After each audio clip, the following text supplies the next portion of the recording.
దేవుని బిడ్డలారా, మరి నాకు నేను సేవ చేసినప్పుడు నాకు ఇచ్చిన దర్శనము ఒకటి దర్శనం చూపెట్టిండు. మరి దేవుడు ఆ దర్శనం ఏందో వివరించాలని ఆశపడుతున్నాను.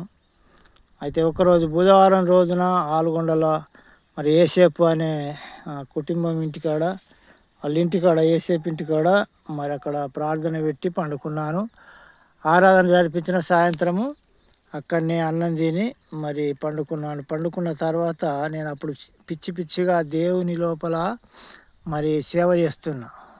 రాత్రి అనక పగలనక మరి సేవ చేస్తున్నా. ఆ టైంలో రాత్రి ఒక కళ చూపెట్టిండు దేవుడు. అయితే ఒక కింది భాగం నుంచి పైకి ఎక్కేస్తున్నా. ఒక ఆడకట్టు నుంచి ఒక తవ్వు ఉన్నది, అదే ఆలుగొండ లెక్కనే ఉన్నది అది. అయితే వచ్చినప్పుడు రాంగ ఒక కుక్క బోబో బోబో అని మీదికి వస్తుంది. కుక్క అంటే నాకు భయము. అయితే భయపడుకుంటే ఆడి ఆడి ఆడి అనుకుంటా వస్తున్నా. అయితే ఒక బర్రెకు గడ్డెత్తుండు ఒక ఆయన యజమానుడు, తెల్లటి బట్టలు ఉన్నాయి, గడ్డేస్తుండు. ఆయన ఏమంటుండంటే, నువ్వు భయపడకు, ఏం కాదు, అది అట్టనే మరుగుతాయి, నువ్వు భయపడకు, వెళ్ళిపో, నువ్వు ఏం కాదు, దానికి భయపడక అని అంటున్నాడు. అయితే అన్నప్పుడు అట్లనే ఆయన అన్నమాట మీకు వెళ్ళి నేను చక్కగా వెళ్ళిపోతున్నా. ఇక కుక్క అటే ఆగిపోయింది.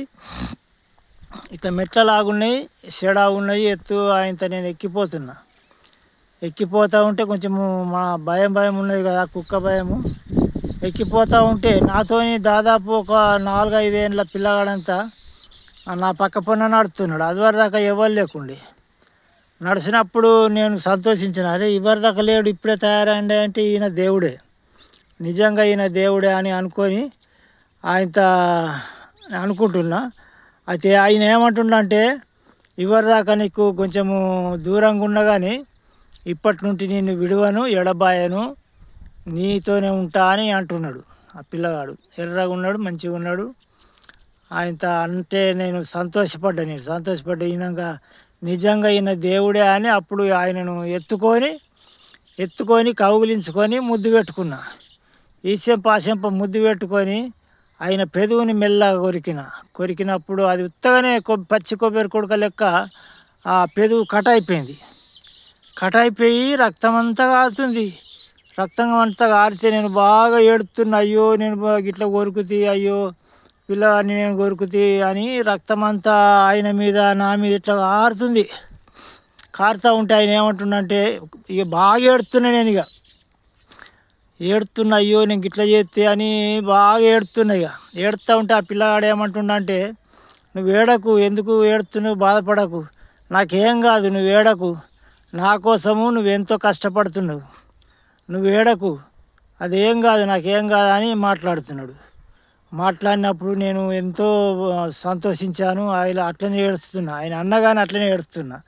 నాకు తెలియబడ్డది. దేవుని బిడ్డలారా, అది మరి నిజంగా దేవుని దర్శనం కాదా, దేవుడిచ్చిన కళ కాదా? మరి దేవుడు అలాంటిగా నన్ను దర్శించిండు.